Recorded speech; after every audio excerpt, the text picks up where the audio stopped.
మరి మన రేవంత్ రెడ్డి వాగ్దానం చేసింది ఏం చేసింది కాదు పైసలు ఇస్తాం 4000 ఇచ్చిండు నాకు ఇనే ఒక్కలేదు చాలు నేను 2 నిమిషాలు అడిగినా నాకు అంతే మట్టుకుంటు కావాలి కరెక్ట్ నేను ఏం అడగలేదు నేను ఇవ్వాలంటే రేపు వచ్చేదాన్ని నా పిల్లలు కాదు నాన్న ప్రశ్న అడిగినప్పుడు సమాధానం ఇవ్వాలి ఇస్తారు పెట్టాను నేను కాదంటలేను నాన్న ఇవాళ ఇచ్చిన వాగ్దానం మాట మళ్ళీ ఓట్లు గెలిచినాక రాదు ఇవ్వదు వాగ్దానం చెయ్యి వాగ్దానం ఏం చేసిండు సోనియా గాంధీ కాంగ్రెస్ పార్టీ ఆర్థిక పరిస్థితి రెండవది రేషన్ కార్డు ఇస్తున్నాం ఇచ్చినాం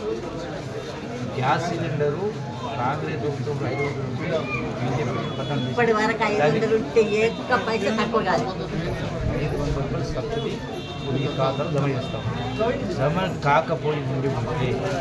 దానికి ఇప్పుడు ఇల్లు తిరిగి అవి రాసుకొని వాటిని జమ మదం చేస్తున్నాం ఇక్కడ ఎవరో తిరిగి పట్టించుకొని చేయకపోయింది ఇప్పుడు అందుకనే అది చేసి ఏర్పాటు చేస్తాం దీంతో పాటుగా గ్రామాలలో మీకు కూడా చేతులు వ్యవసాయం ఉండింటాయి గతంలో 20,000 కోట్ల రూపాయలు రైతుల అప్పులు మాఫీ చేయడం జరిగింది 200 కరెంటు ఫ్రీ 200 కరెంటు వీరోడు కరెంటు బిల్లు కట్టాలని కూడా 200 కరెంటు ఫ్రీగా ఇవ్వడం జరిగింది డబుల్ బెడ్ ఇందిరమ్మ ఇల్లు నేను ఒక ముచ్చట అడుగుతాను కరెంటు ఫ్రీ అన్నోళ్ళు ఇప్పుడు మళ్ళీ ఎందుకు బిల్లులు వేస్తుంది మళ్ళీ 200 యూనిట్ల కరెంటు వరకే ఫ్రీ 200 కంటే పైన ఉంటే బిల్లు కట్టాల్సిందే మహాభారతం చదివిందా మహాభారతం విన్నారా అవును మా సగం విని సగం వదిలేస్తే అర్థం మారిపోతుంది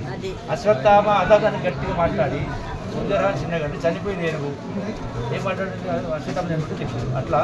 ఇవాళ కొందరు నాయకులు సగం మాట్లాడి సగం వదిలేస్తుంటే మీరు అదే నిజం అనుకుంటారు వాట్సాప్లో పెడుతున్నారు సోషల్ మీడియాలో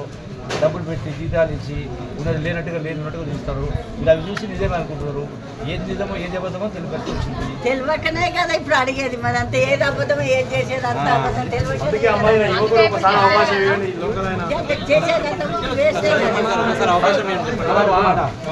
కేసీఆర్ 10 పరిపాలన